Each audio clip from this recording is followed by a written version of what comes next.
Yeah, yeah. Okay. All right, well, we're going to get started. Here are 1201. Hi, everyone. I'm Don Saucier. I'm the Faculty Associate Director of the Teaching and Learning Center. I'm so excited to be here for you today. We have an awesome event. Before we get to the event itself, a couple of announcements. First of all, if you want to get a professional development certificate or even be a Teaching and Learning Center fellow, you can do that. And my colleagues just dropped a link in the chat. You can check that out. You can see the number of events and how to do all those kind of things. So if you want to do that, we think that's awesome. And if you have questions, please reach out to us. We also let you know that today is the last day you can submit for our SOTL Showcase. SOTL stands for Scholarship of Teaching and Learning, and our second one is this year. So now it is the second annual Teaching and Learning Center SOTL Showcase. And this will be on Monday, May 8th. So the afternoon of Monday, May 8th, starting at 1:30 in room 181 in Hale Library. We're going to have catering. It's going to be awesome. We have oral presentations, poster presentations. We had a reminder in the K-State data this morning, and my colleagues have just dropped that in. If you want to submit, really easy Qualtrics survey to fill out, share what you're doing, research related to teaching and learning, innovative teaching stuff is going to be awesome. So please, pretty please, if you got something to present, present. If not, just come up and support all of our amazing colleagues who do great teaching stuff here at K-State.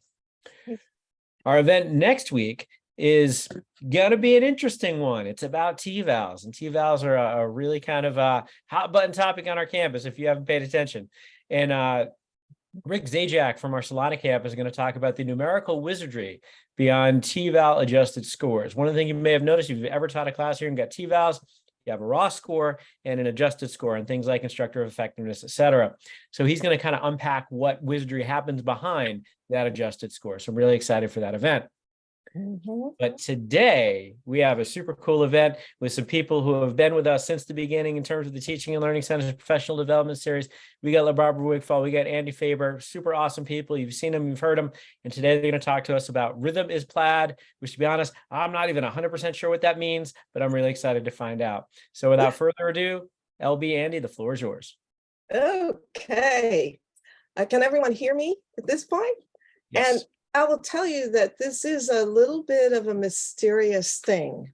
And I'm going to share that with you in a minute because it's important that you understand conceptually what we're talking about and how Andie and I got together was sort of expressed in our video, but you're going to see some commonalities. What I can tell you is that this is sort of an amalgamation of the year, that we're sort of starting on those premises that we heard from Don at the beginning about empathy. We heard about creativity, and you're going to see all of that sort of packaged in this one 30-minute presentation. We want it to be 30 minutes because we also want to have about 15 minutes of conversation and let you go. So part of this is that we did not see this as a lecture about something new, but kind of a conversation about all of what we have been through during the year. So that's the opening, rhythm is Plaid, and here's the outline. So we're going to define these terms and how these regulating lines as part of Plaid express expectations and teaching and learning principles. And then we're going to have this conversation with you about interpretation of rhythm is Plaid. So keep your eyes and ears open because you're going to get to talk about it as well. So I'm going to start by saying the way that this title came up, and I think Don heard this a little earlier, but it came from a group of students in my classroom, in my first year class, where I'm talking about the difference between rhythm and repetition. And students conceptually struggle a lot of times with these two terms in design. And so I tried to explain to a student what these two meant, what repetition and rhythm meant and how they were different. And so that was a struggle of mine. First of all, just figure out how to explain that. And so I said, rhythm is jazz. And when I did rhythm is jazz, I kind of made this motion like I was dancing. And a student several years later came to me and said, I never forgot what you told me about the difference between rhythm and repetition. And I looked at her puzzled because I couldn't remember what I had said myself. And this was a long-lasting lesson for her. She's a third year, fourth year student in a totally different discipline of design. And she was telling me something I had said. And I thought that was really cool that even though I might not have remembered it, she remembered it. And from that, I discovered that her sister, she's 3 years older, her sister had also been in my class and remembered that I had said that as well. So this term of rhythm is plaid and rhythm is jazz became something that stuck with them.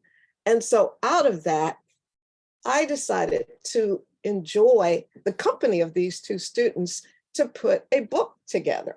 And we're sort of thinking through what the book would be. The book will be Rhythm is Plaid, and they each have different talents. So here I am using my students or former students, not in a way that is the typical research way of saying, let's do an article together, but let's do a book together, something very lasting.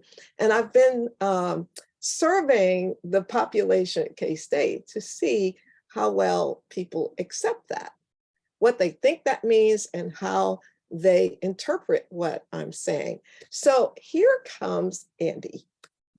And I said to Andie, I'm doing this talk, and here's what I'm thinking about doing. And Andie just took it and ran away with it. So what you have is this combination of the way we think, which you should have seen in the video, and how we think about our own teaching. For instance, with jazz, and I'll share that a little later, these are jazz notes, in fact, that are symbols of how drummers who produce that rhythm and guitarists think about the spaces between the beats. So we're going to jump right in. And Andie's on.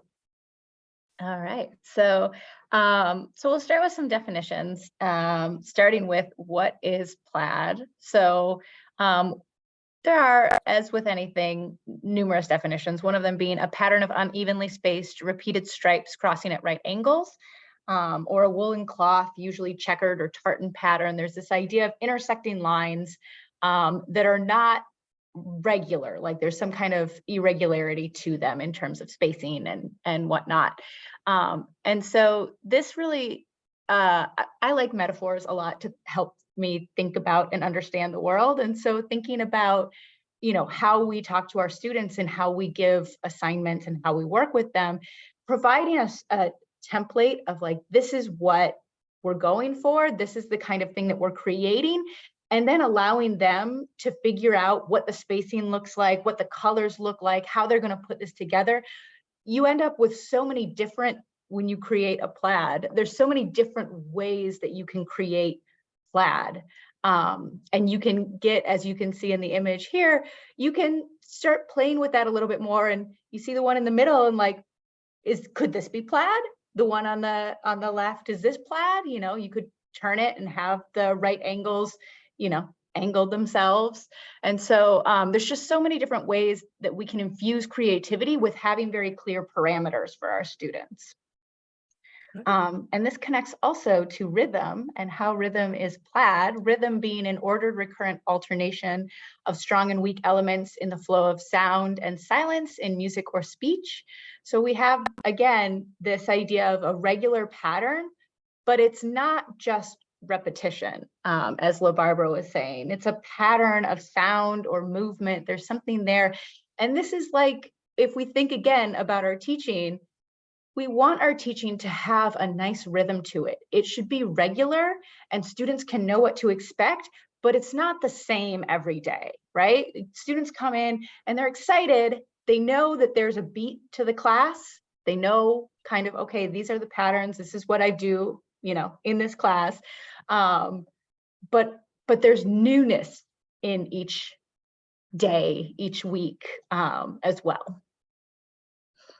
So when we think about rhythm is the silence in between the sounds, drummers, guitarists are used to in string instruments, because they're the rhythm section, they have these spaces that's not consistently repetition. They then have a cadence that makes them a different beat as you walk through the music itself. And when I think of rhythm, we can also think of rhythm. And I said jazz because I think of jazz rhythms and the whole point of impromptu or improvisation. And for music lovers, improvisation is one of the most exciting things that artists are able to do when they can come together as a group and knowing and predicting where the person is going. You would want that same kind of relationship, if you will, between you and your students, that they know you well enough in the way in which you present material that they get it and they respond back. And that was sort of what Andie was saying about the beat and the fact that that spacing between can be regular or irregular, but repetition is something that we named boring sometimes. And at the same time, students need repetition. We're not saying that you shouldn't use it. We're saying we know that our students need repetition, that humans need repetition to remember something. But it's also that rhythm and the way in which you present it or someone else presents it to them gives them a chance to go, oh, light bulb, I get the way you told me, as opposed to another way that I've heard it over and over and over again. As faculty, we always say, we tell our students these things, but they don't seem to remember it from one semester to the other.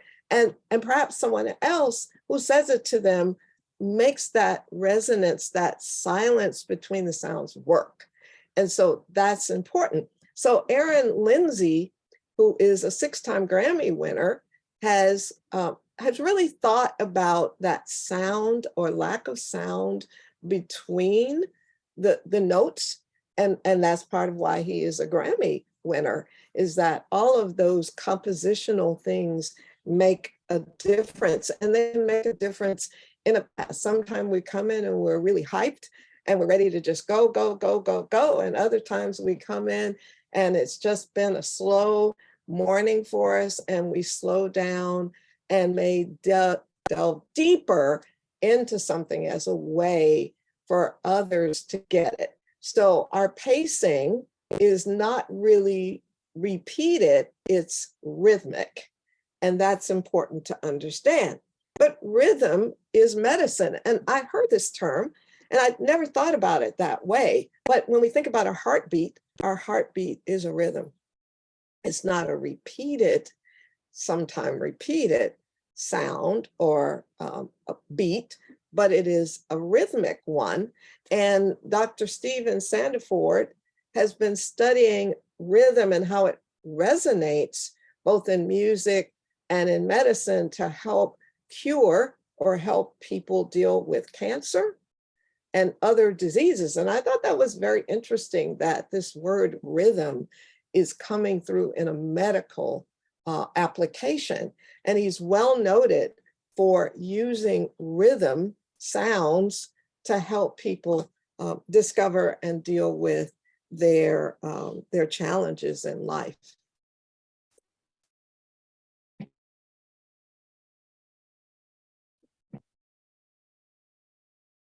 Yours.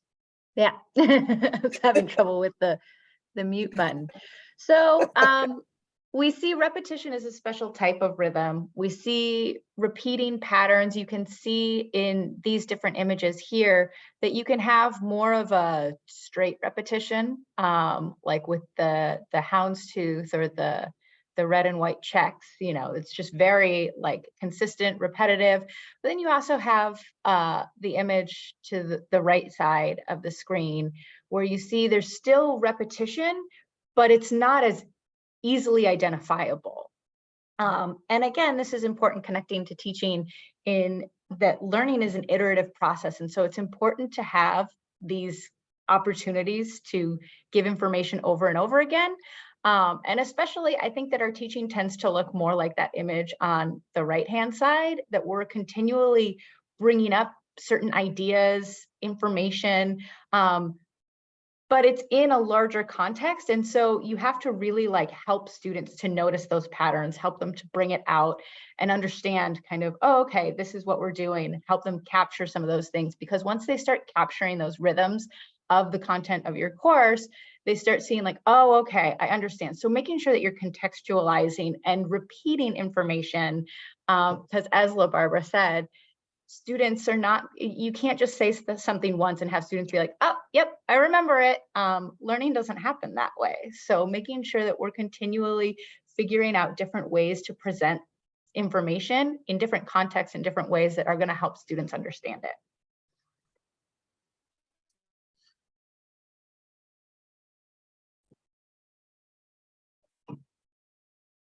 Is this me too? I thought you were doing creativity. Okay. I can talk about creativity. Creativity, so we have here, again, a kind of plaid variation. You can see the lines going through it, and it's really important with our students to allow for this creativity, like I was mentioning earlier, giving them a specific, like, this is what we want to do, but giving them an opportunity to think like, what if I do beyond like this kind of plaid that I have behind me? This is very easily identifiable as plaid. But sometimes we have students that really want to push the boundaries, right? And like, what if this looked a little bit different? And sometimes that works beautifully. And sometimes we need to rein them in, or they're kind of off track.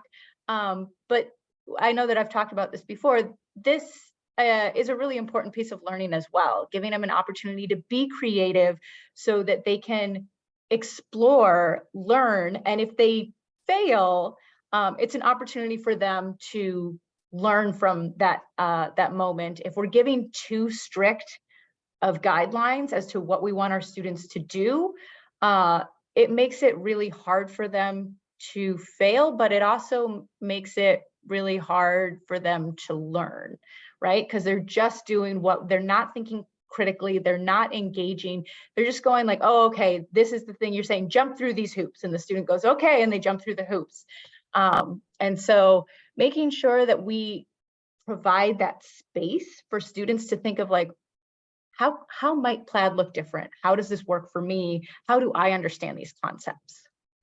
And I think the other piece is the layering of these lines that cross over this consistent pattern is one where they are able to explore and discover for themselves a way of approaching something outside of what we consider the boundaries.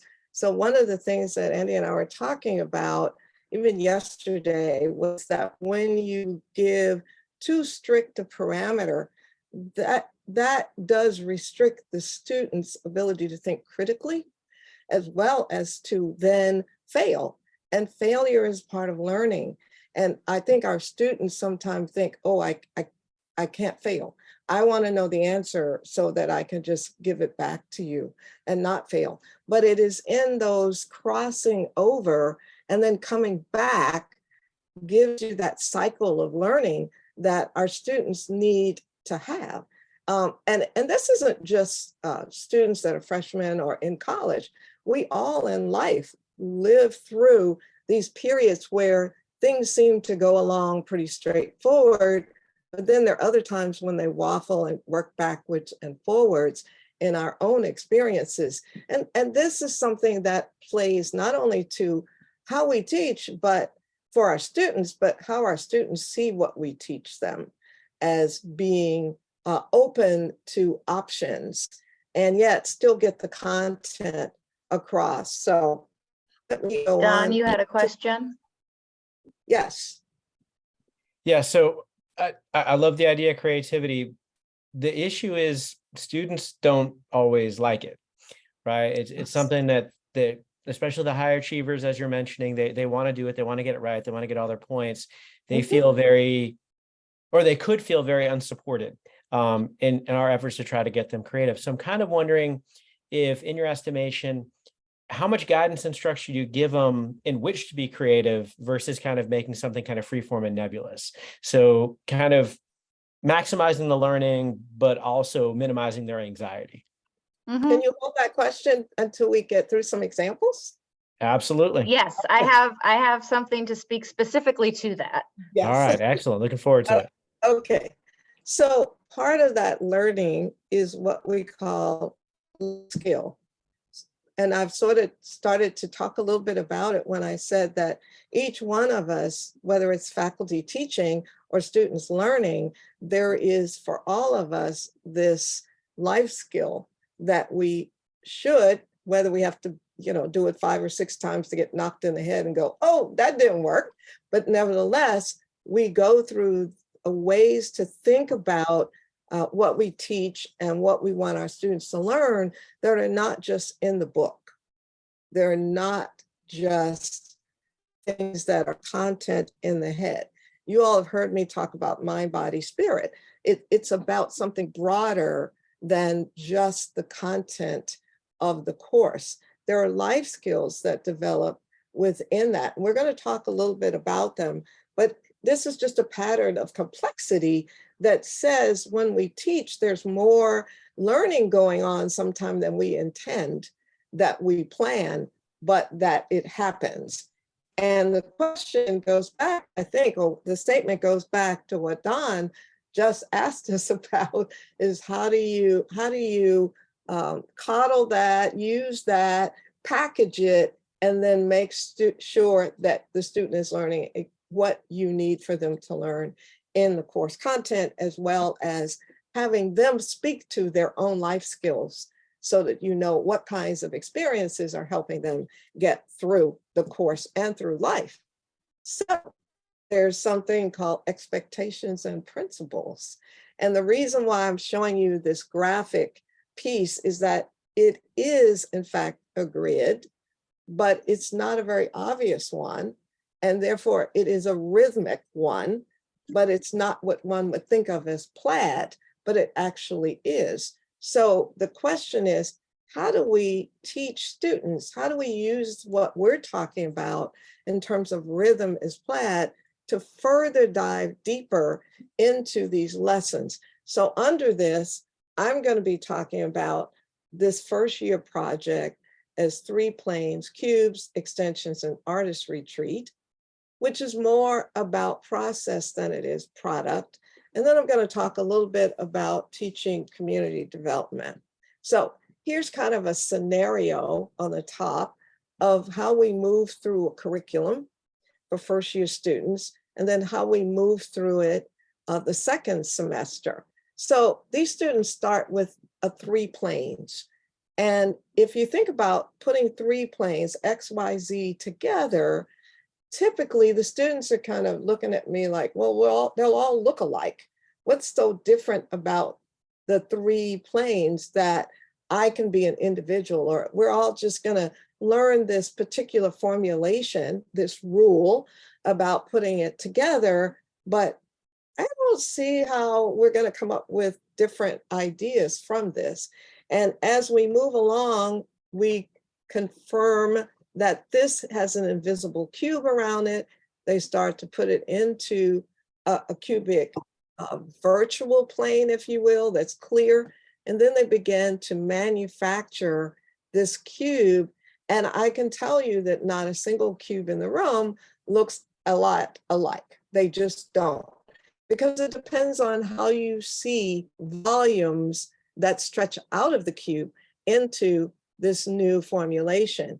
It could even expand, so things get pushed in and out, outside of the boundary, but it's still a cubic element. It still has cubism as its basic form. From that, we move to taking this cube and extending it across a landscape. And at that point, this is where they could seem to look alike. We've had faculty who have actually decided that the way in which they're going to approach this is that they all could sit side by side like track houses in a place, so that the constraints are very, very narrow. And yet the student has very little opportunity to explore and learn from this exercise how they can put their own self-expression into it. And yet there are some parameters that are imposed upon them that give them some limits, but not so much that they can't be creative. So this is an example of one. This is the same rules. This structure and rhythm of this cube, depending on what kind of cube openings you have, can change the whole composition of this piece. And then here's another composition of the same, a different cube, their own cube, but it started with these three planes. So ultimately, none of these look alike. They're all different. They start from here. And yes, you know, Don, you're making that point about how much freedom do you give them? There is still constraint. There are still rules, and it depends on how you and the student interpret it. You may have a student who is capable of doing this, for instance, extending and pushing and pulling, as opposed to keeping it within the confines of the cube. Their extension down here is going to look totally different than someone who generated it from here. And what's interesting is that they all find out that even though they started over here, none of them look alike. And it's all their work. It is their decision-making. It's their framework. It's their creativity that makes these differently. Now, I do a different step after that. I have my students take this model, and they take that model and then they make the artist retreat. And most faculty start from scratch. And what I found is that, yes, it's hard for a student to start from scratch because they're forgetting everything they ever learned before that they could use to generate this complex. But I have my students start with this, which was the last thing they did. And they may struggle with concepts, but when you give them something real, they go to things that they know and not things that they learned. So instead of looking at this facility as this new creation, which they created, they have a tendency to fall back on traditional houses in a neighborhood, punch through windows and doors like a track house. And that's not what we're asking them for. So the struggle is different. The struggle for someone who has nothing as a guidance is stuck trying to figure out how to loosen up. The student who has this has to have imagination about what these elements could be functionally when they get to this. So that's one example of how I carry this from product to being about process. And what happens is these students who can do this, can make those connections in our curriculum, are also able to start when they get to second year, what they're going to do when a faculty member gives them the problem statement and doesn't give them rules or doesn't give them step-by-step how to do it. They are kick-started from 3 planes, for instance, or something that they did before in the process to develop their own process, and they get started faster. Now I'm going to show you this example, which is community development, and I'm using photo language as a game.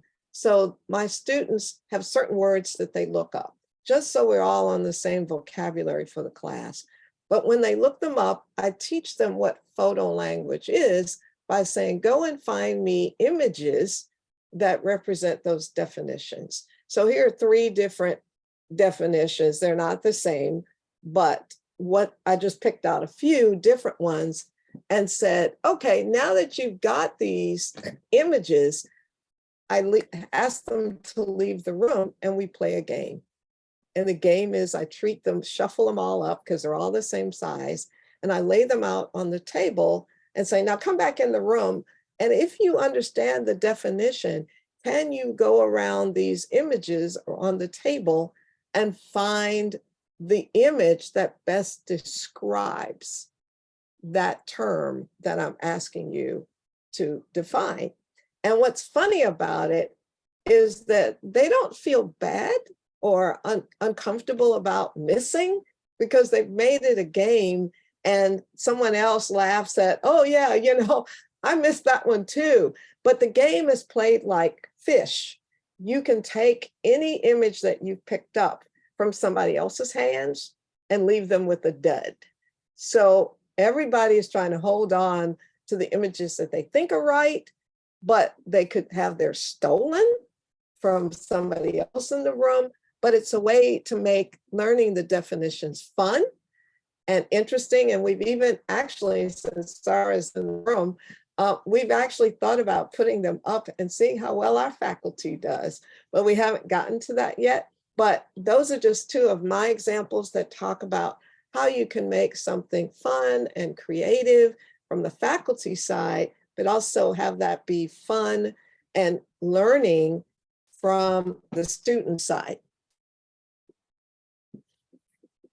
All right, so Barbara promised that we were going to talk for 30 minutes and now we're at 30 minutes. So I'll talk quick about my example. We're almost there. So speaking to Dawn's question, so what I think is most important and what I really draw my students' attention to in terms of being creative is to have an audience and purpose for what you're doing. So when you have an audience and a goal, then it's like, as long as you are, your product is fitting these things, then you hit your target, right? And so what is the goal, or what are the goals of the assignment? Who is it for? Who's the intended audience? And then what is the format? What kind of parameters are involved? And so I have a couple of examples from an advanced Spanish grammar course that I teach. This is an upper level, 700 level Spanish course that's MA students and a few Spanish majors as well. And so in this course, we take, at the end of the semester, they have kind of a more traditional research project. But then I also have application projects, little mini application projects through the semester. And these application projects are meant to be, they're social media inspired, and they're meant to be for a general audience. And so the first couple weeks of the course, I'm introducing them to different definitions of what grammar is, how we understand grammar, ideas of the relationship between language and power, language as a social signifier and how it connects to identity. And so the first couple weeks of the course, we're not really diving into like anything about the language, but just more broadly, what is language? And for a lot of students, this is the first time they've seen these things, these concepts, these ideas, and they kind of spend a lot of time just being like, whoa. And so the first assignment that I have them do is create a meme, taking one important idea that they've learned in the first couple weeks of class and making it into a meme form for a general audience so that they can transmit this idea that has blown their mind to a general audience. So I have this one as an example of a student that they created. The translation is, I enroll in an advanced Spanish grammar course, expectation to learn perfect Spanish, and then there's no such thing as perfect Spanish. And kind of like, what? And so what's great about the meme format is that it's very, just the nature of a meme itself is very limited, right? So it's like Plaid, this is what a meme is. We talk about how to define a meme. I give them a bunch of, meme formats, typical meme formats. Most of the students use very common memes like this one that they've seen a lot. Some students make their own, but it's a really fun way to get a big concept across in a very simple way. And then they share those in class, and so that they're getting an idea of kind of what are the things that their classmates really like were blown away by. And then we have a whole conversation about, synthesizing those ideas. And then the other one that I have, the other example, is for this same course. I teach students how to use a Spanish language corpus to search different information and look up things. And this is something that they can use as part of their final project in the course to do some kind of research project. But I have them do just a very short search and create an infographic so that they're, again, like learning how to do research in a way that this is kind of a complex thing, but here's an easy way to kind of ease into it. The infographic also has very set parameters, right? It has to be visual, it has to contain information, it has to have a point. And so we have a conversation about what is an infographic. Again, this is meant to be kind of for more of a general audience, not an audience of specialists. And so they get a chance to be creative and learn how to use this research technique and report their answer, what they learned in a very simplified, but creative way. So we're at that point where we're going to wrap up by saying, first of all, that that all of what we're talking about here is a path to self-discovery, not only for the student, but also for the faculty member. We learn what things work for that class. It may not work for the next class because each class has a certain dynamic that we've talked about before in this series, but it also means that students discover for themselves how they can use a process that is not typical, but one that will express whatever it is that they're trying to get across within the boundaries of what the project or the course has set. There's also critical thinking going on here, because one of the things that I have my students do is we do something called walkabout.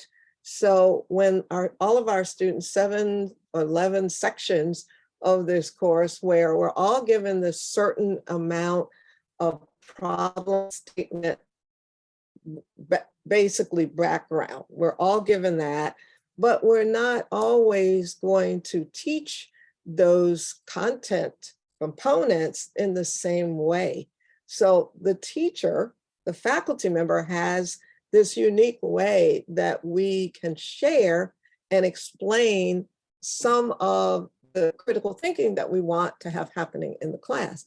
So what I do is I have my class go around to the other sections and see what they can learn from another class and ask the students in that class to explain their projects, which gives the students in those classes an opportunity to share their process of what they're learning. And that's practice for them as well as just telling the faculty member in a crit. So this critical thinking is now happening across all of my students with other students.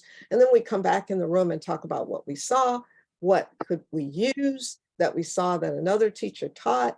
How is that more of a group teaching experience than just what they learn with me or with their classmates, which gets us to this team teaching with new faculty. And I think that when new faculty are not sure what they want, what they should be teaching and how they should teach it, that structured system that our coordinator gives is really, really important to them. They really appreciate having it. But as they teach the course, they will for themselves discover how they want to impart that knowledge. And for me, that's not the repetition anymore. It becomes the rhythm that comes from the individual faculty member. So Andie, you're going to share. And then, and then speaking again to what Don was asking earlier, this idea of what do we do for students who are kind of nervous about this? I have started thinking about like gimme grades versus gotcha grades. Gotcha grades are where you're out to get the students out to kind of make sure that they know the information. And I try to avoid gotcha grades. I like gimme grades. Gimme grades are like looking at the process. Are you putting in the effort? And so a lot of my grading goes into the process of it and allowing students, and I've talked about this before in other TLC events also, that I involve students in rubric making, and so that they're part of the process and they get to determine how their work is evaluated, so that a lot of the grading is actually just on how they're engaging, and then also being available to talk to students if they have questions, if they're not sure. Some students are just like, I have never done something like this before, and I always welcome them into my office to talk about like, okay, what are the things that you're worried about? They can always send me kind of a proposal and see if they're on track. So those are things that you can do as well to kind of help support students and not have them feel so lost about or uncomfortable with some of the creativity that we're asking them to do. Yeah, I think that also happens in a really creative studio environment as well, where again, the rules aren't seen as necessarily constraints. There are rules, but how you approach your students and let them sort of discover that sometimes that's not going to get them to where they want to go, but that's a learning experience as well, that there isn't a failure that's happening, even though we may attach a grade to it, showing them how this is about life learning and that that's going to help them in the next course that they take in a studio, because we change faculty at each change of studio. So they're going to learn another process from another teacher. It's not that either one of them is right or wrong. It's that they're going to formulate from being exposed to these different ways of approaching projects. They will develop, hopefully, their own process towards an outcome. And that's really important to the student in terms of critical thinking. And those aren't really what I would call, give me gotcha grades. They're process, internal process, sort of steps along the way to the final. And hopefully through that process, which is what mid-crits and other critiques are that students have along the way to wrap up their final submission.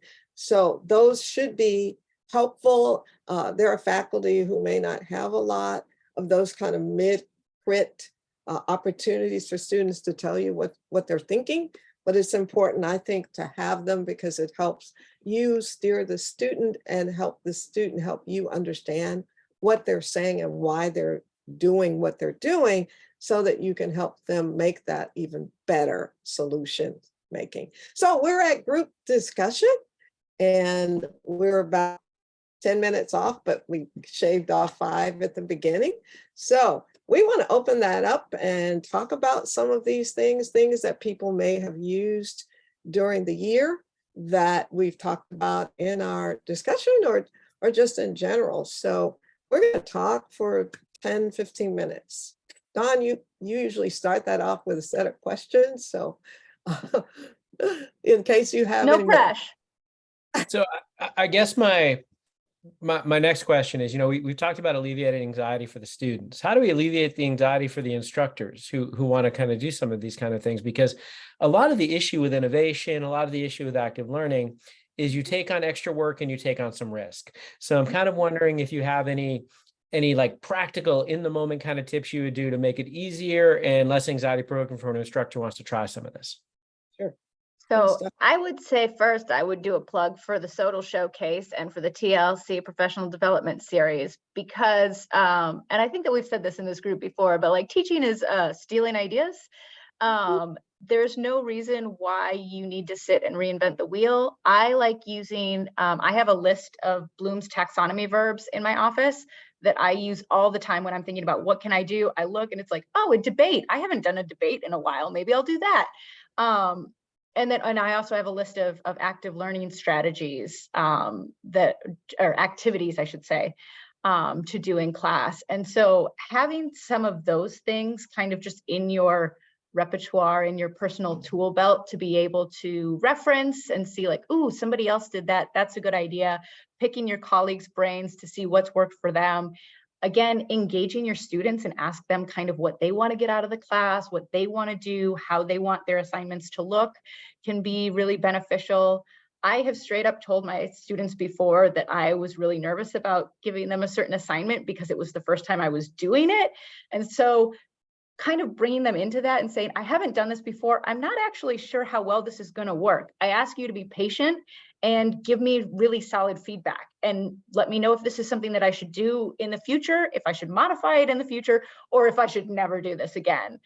And I find that when you bring students in and let them know, like, I'm trying something new, I'm going out on a ledge, I don't know how this is going to work, students tend to be pretty open about, like, as long as, you want to show that you are doing this based on like some kind of authority, right? Like, this is based on X, or these are my goals, these are some principles, rather than just like, I'm trying something new, I don't know how this is going to go. So the attitude is important as you're pitching it to the students. But I think that that it can be beneficial to include them as well. I think also, Don, that's part of why I do the walkabout with my students. I'm going to see where I have a class of 170 students and something like 11 sections. I'm going to go around and see what other faculty are doing. And so I can validate, because students do talk to each other in different sections. So being able to say, that was a good idea that faculty member had.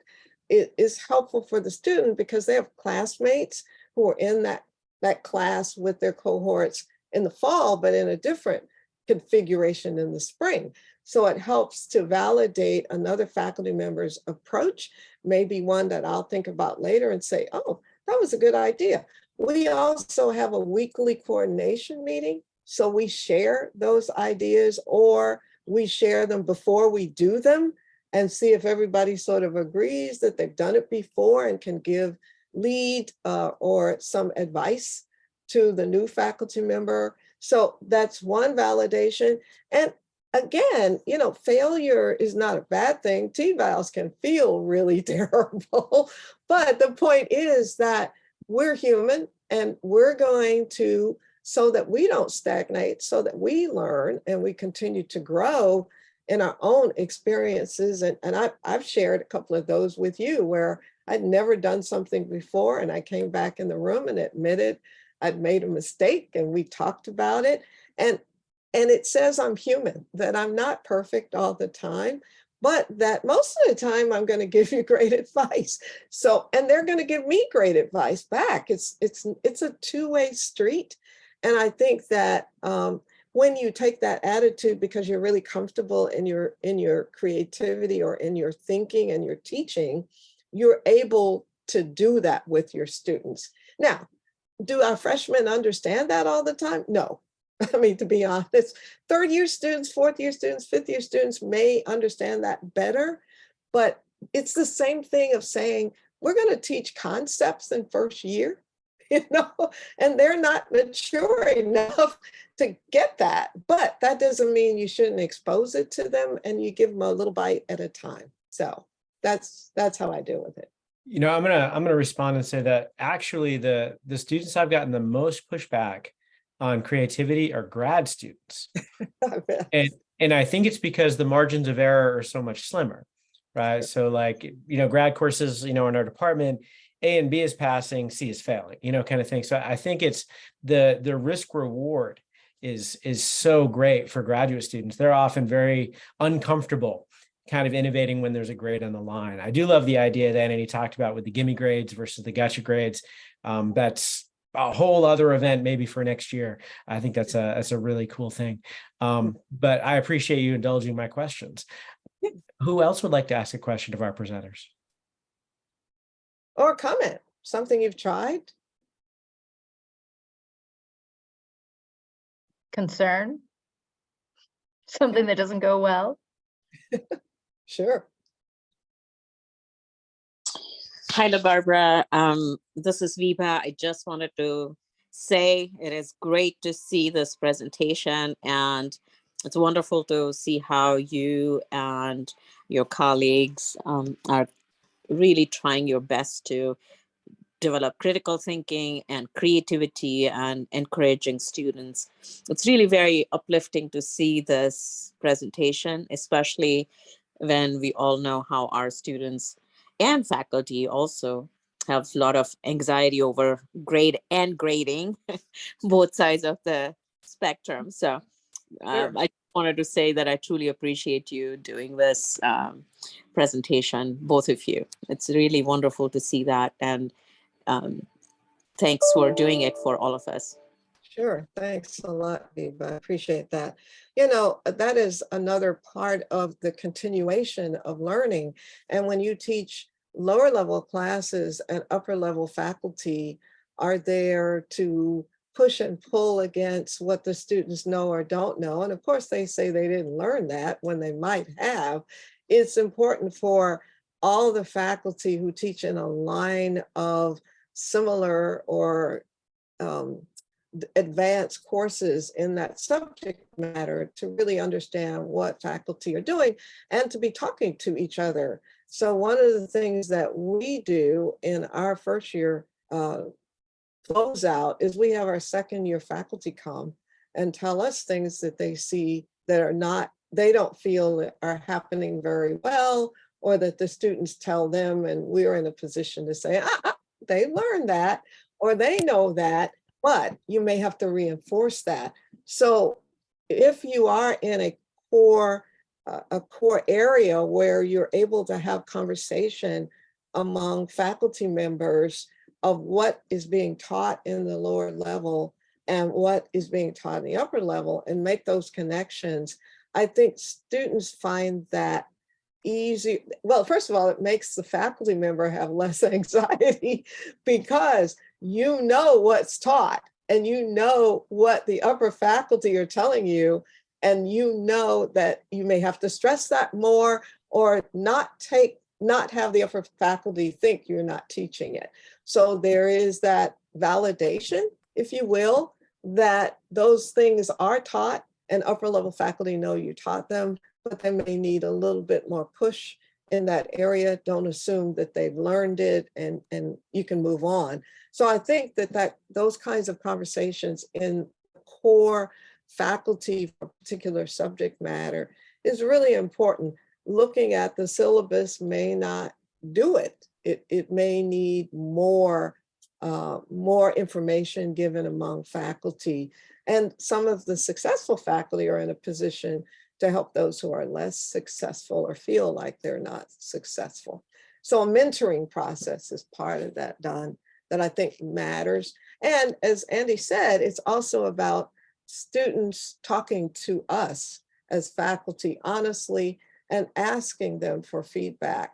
I've gotten a lot of my examples for changes in my class from students whom I've asked right there in class and said, well, what do you think? And they gave me great ideas that really seemed to work better than the way I might have been doing it, especially in my community development class.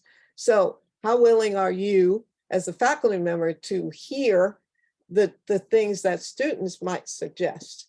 I think that's also important. Anyone May I else? jump in to ask something? Well, thanks so much for the wonderful presentation. It was really thought-provoking. Thinking of my own experience teaching in a curriculum that is a 5-year program with students transitioning from undergrad to grad in a very subtle way that they even don't notice how they became a graduate student over the course of a semester and with a signature. I feel like many of the students in my class, because when I'm thinking of linking those patterns that you showed, I feel like at grad level, I'm tending towards having that kind of more blurred, more creative kind of pattern in my teaching. And I've felt that, well, based on how students responded to the structure of my course in the first year that I started teaching in this program, they are more used to those very simple, strict line flat pattern, and they started to feel like being lost in my studio because they really wanted exactly what they have to do, number 1, number 2, number 3, and that kind of openness to being themselves, doing whatever they think they should do, and making the process of having the authority to make decisions themselves was something that they were struggling. And I feel like they need to have some kind of better transition from that kind of simple format to that more complex, creative, open format of this flat pattern.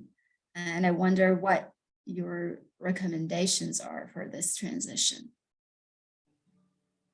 Well, I think, Sarah, that faculty, that's one of the reasons why I like vertical versus as well as horizontal collaboration. Because by having the vertical collaboration, you all can talk about where there's a disconnect there with students not being able to do that. And the reason why I've been successful in my first year teaching is that I've started my students right at the very beginning, learning how to do certain things that some faculty don't really emphasize until the very end of the course, and they haven't had time to practice it. They did it once, and that was supposed to be a way for them to learn it. And so just little simple additions and adding them each time you do a new project is one way to sort of feed them a way to move forward by using the last thing you taught and then adding something else and adding something else. And we do that with first year, but not all of the faculty have a way sometime to revert back or suggest that. And that's why I like the process as opposed to the product emphasis. And I was one that was really about the product for a long time. And now I get how I can better break the process up and make sure that they remember it, even if I have to say it every week, which can be frustrating, but that's one way. And if your faculty who teach all those different levels before they get to you can recognize that, then you all as a group collaboratively make sure that they're picking up all of those steps along the way. But if that's not happening, then you feel, which any faculty member at grad level would feel, like I've got to pick up all of it and make sure before they graduate that they've gotten all of it. That puts a great burden on you or anybody teaching upward level. Thank you. Andie, did you want to say something about that, or Dawn? I was just going to say we are about out of time. So I want to begin by thanking our wonderful presenters today for really piquing some interest about creativity. And now I know better why rhythm is Plaid, and that'll be fun moving forward. And there it is. We have a post-event survey for anyone attending today who'd like to weigh in and tell us what they thought about the event. I'll also remind you, we have professional development certificates and the possibility to become a TLC fellow. And my colleagues have dropped those links into the chat. We also, today's the deadline for submitting to our SOTL showcase. That will be the Monday of finals week in Hale Library, room 181, starting at 1:30. We'll have oral presentations, poster presentations, and snacks. We would love that you not only to present, but also attend in support of our colleagues who are doing wonderful research and innovation in their teaching. So with that, thank you for joining us today, and hopefully we'll see you next week where we'll find out what's going on with those TVAL adjustment scores from Rick Zajac from our Solana campus. So thank you so much today. And one more time, thank you, Andie and LB. Thank you. Thank you.